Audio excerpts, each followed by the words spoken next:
Hello, bienvenue à tous dans mon Astro Friday. Je vais vous parler de deux phénomènes célestes qui ont lieu ce week-end, à savoir demain samedi c'est le solstice d'été, le début de l'été, ce qui veut dire que le soleil entre dans le signe du Cancer, et dimanche nous avons une nouvelle lune qui sera une éclipse annulaire, c'est-à-dire que la lune recouvre en grande partie le disque solaire, mais il reste quand même de la lumière autour et ça nous fait un magnifique anneau de feu. Ça fait beaucoup en même temps, puisque l'éclipse, je vous le dis souvent, c'est une porte qui se ferme, une porte qui s'ouvre symboliquement. Et le solstice d'été, c'est le moment où le soleil est le plus puissant, donc le principe yang, la conscience, l'énergie. C'est vraiment la fête du cœur, de la vitalité. Et d'ailleurs, c'est pour ça que la date de la fête de la musique a été bien choisie. C'est un moment de partage, de joie, c'est ce qu'on espère en tous les cas. Or, l'éclipse d'une nouvelle lune, ça veut dire que c'est le soleil qui est éclipsé, donc du coup, on a une ambivalence entre ces deux phénomènes. Donc on peut le recevoir, mais on peut le recevoir, le réceptionner comme quelque chose de contradictoire et se sentir bousculé par des énergies antagonistes et différentes. Ça peut créer une sorte de feu intérieur qu'on ne sait pas toujours comment exprimer. Alors c'est vrai que c'est important d'essayer de garder de la nuance, d'essayer de maintenir l'équilibre entre trop de feu, peut-être trop, et attention aussi à ne pas dire des choses qu'on pourrait regretter, à parler sans réfléchir, à agir de manière impulsive, parce qu'en plus la planète Mars, on le connaît bien maintenant, ce dieu de la guerre, du combat, du désir, de la volonté, qui sera en tension avec à la fois le solstice et la nouvelle lune. Donc du coup, c'est vrai qu'on peut être trop impulsif, c'est une possibilité. Et il y a d'un autre côté le besoin d'être dans l'introversion de l'éclipse et en plus dans le signe du Cancer, qui est quand même un signe plus, c'est le signe de la lune qui est plus passif, plus dans la sensibilité, dans l'imaginaire, dans la vie intérieure. Ces deux forces ont du mal à s'accorder. Alors, globalement, ce qui est important, c'est que on peut être en mesure d'accepter le passé pour accueillir le futur. Ça, c'est la clé, je pourrais l'exprimer ainsi, comme une clé qui peut nous permettre de bien vivre cette fusion flamboyante où l'extérieur et l'intérieur se bousculent et parfois de manière incohérente. Donc du coup, comment on peut faire accepter le passé? C'est le Cancer, d'autant plus qu'on a Mercure qui est rétrograde dans le Cancer. J'en avais parlé dans une vidéo précédente que vous pouvez revisionner parce qu'elle est encore d'actualité. Et donc du coup, on revient sur des choses du passé. Alors il peut y avoir on peut être court-circuité, soit par des comportements, des émotions qu'on a encore en nous et dont on n'arrive pas à se défaire. Et justement, l'éclipse, c'est un bon moment pour faire le point là-dessus et essayer de prendre de la distance par rapport à ces comportements, ces attitudes, ces pensées qui n'ont plus rien à voir avec qui on est aujourd'hui, avec la situation qu'on vit aujourd'hui. Et il peut y avoir aussi des personnes liées au passé qui reviennent ou qui donnent des nouvelles, ou au contraire qui n'en donnent plus, ou des schémas relationnels avec des personnes qu'on aime qui sont trop répétitifs et ça grince et ce n'est pas favorable à votre épanouissement, à vos projets futurs. Donc, en même temps, l'idée n'est pas de dire ça ne va pas, j'en vois tout balader, c'est plutôt de dire ok, c'est comme ça aujourd'hui, voilà, effectivement, je n'arrive pas à me défaire de cette habitude, avec cette personne, je n'arrive pas à maîtriser mes émotions, enfin, ça peut être des tas de cas de figure, mais c'est de l'émotionnel lié au passé. Alors, c'est aussi la relation à la famille, c'est comment on se sent au sein de sa famille, quels sont les contacts, les échanges, la communication, comment on communique avec nos proches, est-ce que il y a des choses qui nous blessent, qui nous font du mal. On est dans une vulnérabilité aussi avec ces forces astrales qui sont comme ça focalisées de manière très puissante sur notre vie intérieure, notre vie imaginaire, nos émotions. Ça fait beaucoup en même temps. Alors tout cela, ça se bouscule et effectivement, ce n'est pas forcément le moment de prendre des décisions. Le mieux, c'est quand même de célébrer l'été, de se dire que ben oui, il y a la joie, la conscience, l'énergie qui sont là et de voir tout ce qui est lumineux, tout ce qui est beau aujourd'hui et d'essayer justement de faire la part des choses et de se dire que si on est déstabilisé par des choses qui ont trait au passé, au foyer, à la famille, aux racines, qui sont forcément de fait liées au passé, aux mémoires aussi transgénérationnelles, pour ceux qui sont sensibles à ça. Le solstice d'été, en Inde, on l'appelle aussi la porte, la voie des ancêtres. Donc c'est comme s'il y avait une porte qui s'ouvrait, et encore plus avec l'éclipse, et qui nous donnait des liens avec les mémoires des ancêtres. C'est très important ça, si vous êtes réceptif à ça, c'est un temps très fort. Mais c'est difficile de gérer tout cela, c'est quand même délicat, alors simplement on se met en situation d'accueillir ce qui se passe, d'accueillir ce qu'il y a dans l'air, d'accueillir ce que nous envoient les autres, et d'essayer de ne pas surréagir avec la planète Mars qui est en aspect conflictuel avec la nouvelle lune et le solstice de ce week-end.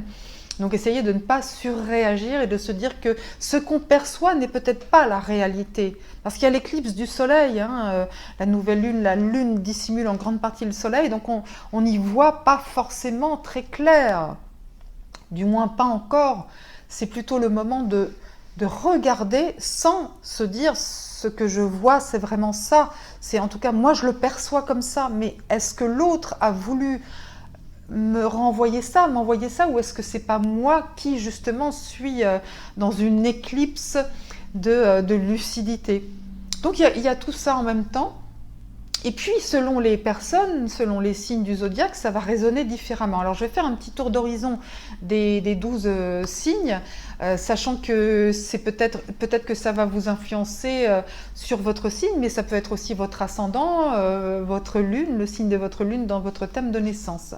En tous les cas, on va faire une petite météo pour ce week-end et pour les temps à venir, puisque la nouvelle lune continue d'agir jusqu'à la suivante, donc on en a pour 4 semaines.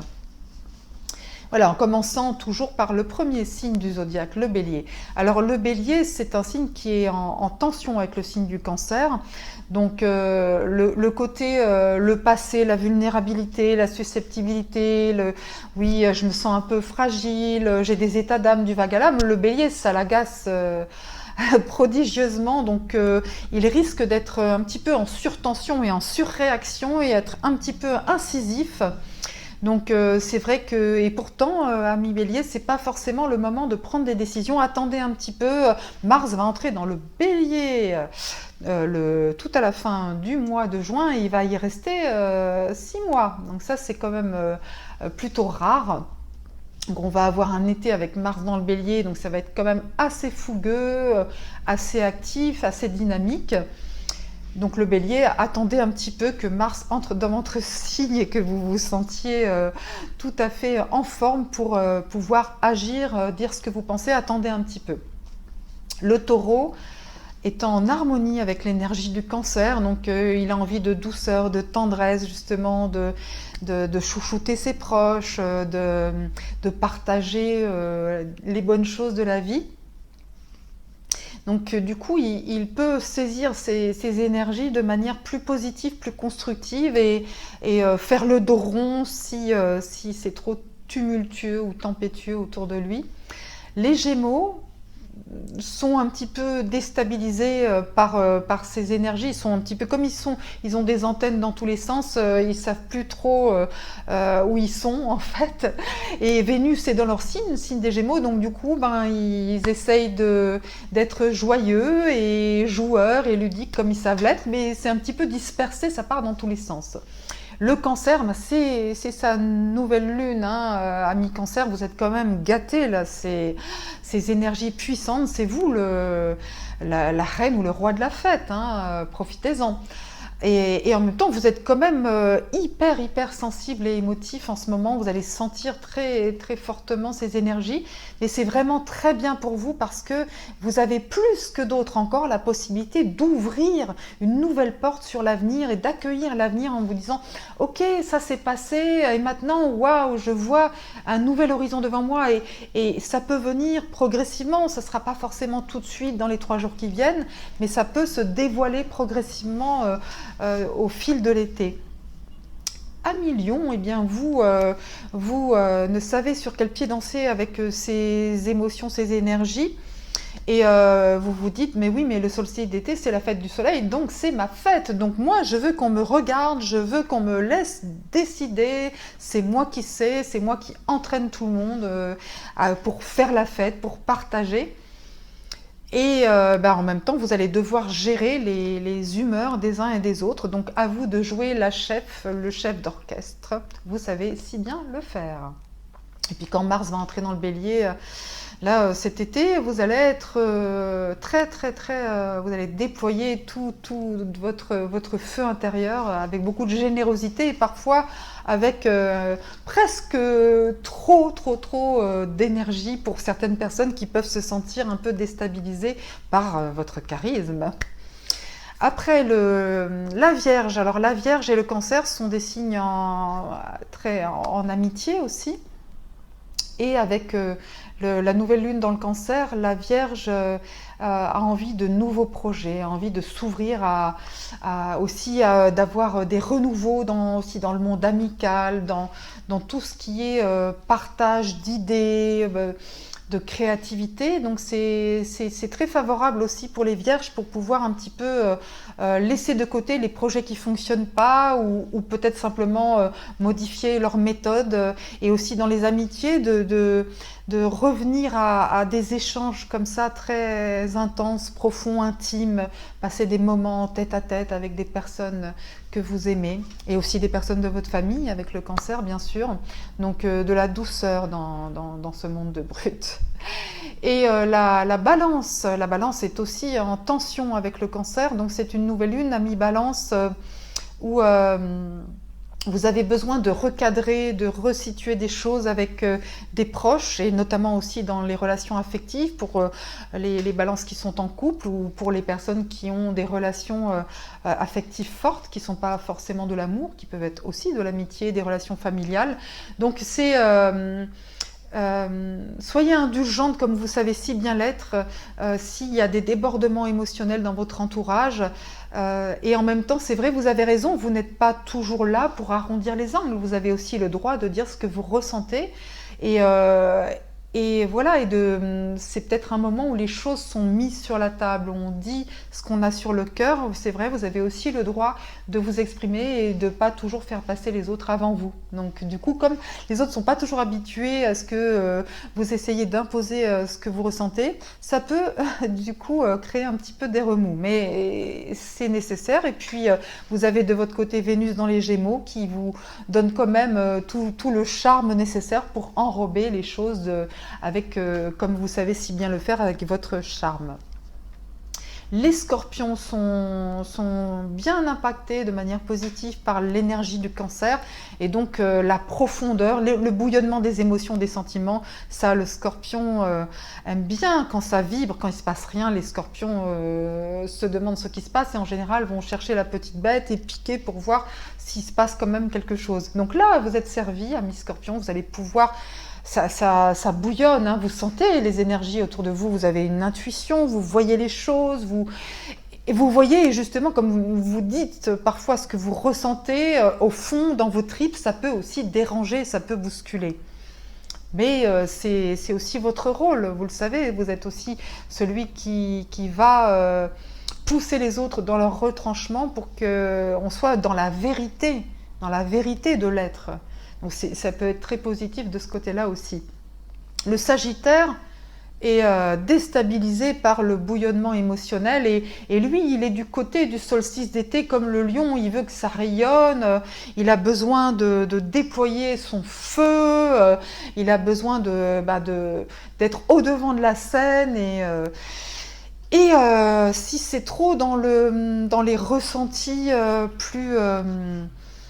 parfois le côté fluctuant des humeurs typiques du cancer, de la lune, eh bien, ça le déstabilise et il peut réagir, surréagir avec force. Par contre, vous aussi, à mi-sagittaire, l'entrée de Mars dans le bélier, tout à la fin juin et après, quand il sera tout l'été dans le bélier, ça va vous convenir à merveille. Vous allez déployer beaucoup d'énergie, vous allez pouvoir soulever des montagnes pour accomplir vos projets. Mais là, c'est pas le moment, là, maintenant, tout de suite. Là, c'est plutôt un temps de réflexion, de recevoir les choses. Et pour vous, c'est vrai que c'est difficile d'accueillir les émotions simplement, sans forcément tout de suite réagir, prendre des décisions. Mais c'est un temps, il y a un temps pour tout. Accueillir, comprendre, intégrer le passé pour s'ouvrir aux nouvelles opportunités futures, au nouveau mode de vie relationnelle, au nouveau mode, à nouveaux comportements, tout ça, laissez juste le temps à une porte de se fermer et à l'autre de s'ouvrir. Voilà. Ne claquez pas trop les portes trop fort, ça fait des courants d'air. Après, le Capricorne, c'est très, très puissant pour vous aussi, hein, les Capricornes, c'est cette énergie de la nouvelle lune en Cancer. Et du coup, vous le sentez très fort, hein, ça bouge dans tous les sens et en vous, c'est très important. Vous savez, on dit beaucoup en ce moment être aligné, alors l'alignement des planètes, donc oui, pour vous, c'est très très valable. Rester, ne pas vous laisser détourner de l'essentiel, parce que pour vous, Capricorne, vous êtes toujours focus sur quelque chose, et bien là, c'est vrai que c'est difficile parce que ça part dans tous les sens et vous percevez les émotions des autres, puis vous avez les vôtres aussi. Et notamment avec tout ce qui est lien avec la famille, les proches, ça peut vous envahir beaucoup. Alors restez connecté avec ce qui est essentiel pour vous et peut-être que vous allez ressentir le besoin de vous isoler de tout ce vacarme émotionnel. Suivez votre intuition, vous pouvez le faire. Attendez par contre, comme pour les béliers, les balances, les cancers, attendez un petit peu avant de prendre des décisions. En plus, Mars en bélier qui va être là pour 6 mois et donc tout cet été notamment, pour vous, c'est quand même un peu tendu, hein, donc vous pouvez parfois être cassant. Mars va un petit peu vous faire sortir de vos gonds, ce qui va aussi par contre vous impulser une énergie intéressante pour prendre des décisions, et notamment sur le plan professionnel, parce que ça concerne votre vie aussi à la fois familiale et socio-professionnelle. Donc il y a beaucoup de décisions qui vont dans ce sens-là. Mais pas tout de suite, pas dans les prochains jours qui viennent. Pour le Verseau, le Cancer, c'est un petit peu un extraterrestre et vice-versa. Le Verseau est un extraterrestre pour le Cancer. D'ailleurs, le Verseau est un extraterrestre pour beaucoup de monde, à vrai dire, puisque c'est le signe excentrique original par définition. Alors là, Verseau, vous allez être très original, avec toutes ces énergies, ces émotions, vous allez être le petit lutin farceur qui va s'amuser de tout ça et puis en jouer. Et puis, mais soyez quand même gentil et tendre avec les personnes qui autour de vous sont hypersensibles. Soyez gentil quand même, hein. Soyez gentil, mais vous êtes un signe gentil. Quand vous faites pas, comme on dit, le Verseau c'est un ange, mais qui veut faire l'ange fait la bête. Donc voilà, un peu d'indulgence pour ceux qui sont hypersensibles, parce que ce week-end, ils le sont encore plus. Après, pour les poissons, eh bien, les poissons sont aussi en harmonie, comme c'est un signe d'eau, comme le Cancer et comme le Scorpion. Donc les poissons sont extrêmement intuitifs et inspirés avec cette lune. Et ils peuvent être traversés par des tas de choses du passé qui viennent les envahir. Et en même temps, c'est favorable parce que ça leur ouvre aussi un nouvel horizon. C'est-à-dire qu'ils Je pense que l'énergie des poissons est particulièrement apte à capter justement tout ce qui vient des ancêtres, du passé de la famille, pour en faire quelque chose qui les porte dans un nouveau courant en fait. Et simplement, si vous êtes par contre poisson du troisième décan, vous êtes quand même très agité par la présence de Mars qui est encore dans votre signe, dans le troisième décan, et qui peut vous submerger et vous amener particulièrement aussi à avoir des réactions amplifiées. Donc il y a beaucoup d'amplification d'énergie. Vous l'avez compris. Et c'est vrai que c'est important, hein, c'est un moment de partage, mais d'un point de vue plus spirituel, les chemins de l'âme, c'est un temps vraiment magique. C'est un temps vraiment magique. On peut vraiment transformer des choses en soi, vraiment avec force. Alors, simplement, vous pouvez faire votre petite cérémonie, votre petit rituel à vous, qui peut être très simple, hein, simplement un moment comme ça de recueillement. Par exemple, si vous y êtes sensible, c'est penser aussi à des personnes qui sont disparues, soit parce qu'elles sont passées dans d'autres dimensions, soit parce que elles ne sont plus dans votre vie, elles sont ailleurs pour différentes raisons. Et vous pouvez vous concentrer vraiment pour être dans un accueil, un partage, une empathie, une compassion et un amour. Et ça aura vraiment un pouvoir de transformation très intense, surtout à partir de demain soir et jusqu'à dimanche après-midi. Donc vraiment, et d'un autre côté, ça peut être tout simplement une connexion avec votre intuition profonde. Ça peut être, de toute façon, c'est un temps propice, la nouvelle lune, pour faire un vœu. Et si ce vœu est en relation avec quelque chose de l'ordre de la famille, du transgénérationnel, de vos enfants aussi, de vos parents, et aussi de tout ce qui a trait à vos amours passés, ou des modes de comportement, des émotions passées aussi dans votre couple, de vous dire mais on va vers un renouveau, on privilégie vraiment l'intime, la tendresse, le respect de l'intégrité de l'autre, c'est très important.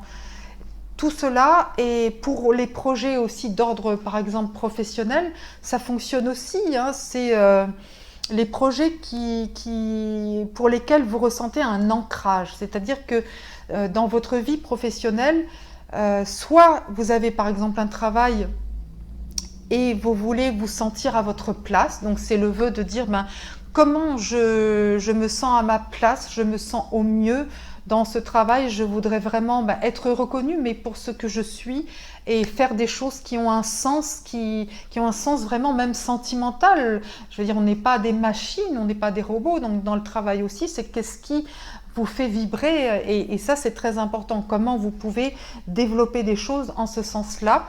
Et si vous n'avez pas de travail, c'est de vous recueillir vraiment en disant, faire le vœu de trouver un travail, mais un travail qui a du sens pour vous, peu importe ce que c'est, mais vraiment que ce soit quelque chose où vous dites, oui, il y a une nouvelle porte qui va s'ouvrir. Vous voyez, l'éclipse, c'est quelque chose qui s'en va, quelque chose qui arrive. Donc si vous n'avez pas de travail, finalement c'est un temps quelque part très favorable, puisque c'est une nouvelle porte qui s'ouvre. Donc vous pouvez vous dire, d'accord, mais quelle porte j'aurais envie d'ouvrir? Vous avez le droit de rêver.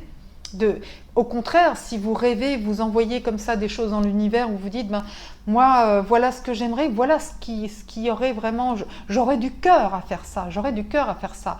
Et peu importe ce qu'en pensent les autres, ce qui compte, c'est ce que vous ressentez. Parce que quand vous êtes sur votre voie, eh bien en fait, c'est là où, même si on vous dit le contraire, vous savez, il y a toujours des gens qui vont vous décourager, vous dire que c'est pas raisonnable, qu'il faut pas faire ça ou ça ou ça, mais c'est au fond de vous-même, cette nouvelle lune vous amène à aller vraiment au fond en vous disant, mais qu'est-ce qui fait du sens pour moi? Parce que la vie, c'est maintenant, donc c'est un temps très fort, très puissant.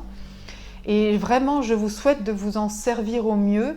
Et quoi qu'il advienne, le fait de faire ces vœux, de vous connecter avec ces énergies en vous disant, oui, moi j'ai envie d'accepter mon passé, j'ai envie d'accueillir ce qui va venir, et j'ai envie que ça me corresponde, et j'ai envie que tout le monde soit bien, que si moi je suis bien, eh bien je pourrais aussi aider les autres à être bien autour de moi. Alors tout ça, de toute façon, c'est magique. C'est la magie de votre vie, de toutes nos vies. On est tous reliés. Hein, on est comme les planètes, les astres, tout le monde est dans ce cycle-là. On est dans des cycles ensemble. Et la lunaison, c'est un cycle qu'on vit tous en même temps. Donc c'est un partage collectif important. Et ça a l'air tout simple, mais faire un vœu, eh bien si tout le monde fait un vœu, forcément, ce sont des choses bénéfiques, positives. Donc c'est bien pour tout le monde, voilà. Donc on en profite, on le vit à fond et si on est plein d'émotions, eh bien écoutez, les émotions c'est avant tout des choses aussi qu'on peut accueillir avec beaucoup de bienveillance et dans un esprit d'amour avec un grand A. Voilà, passez un très bon week-end, il y a bien des choses à vivre. À très bientôt.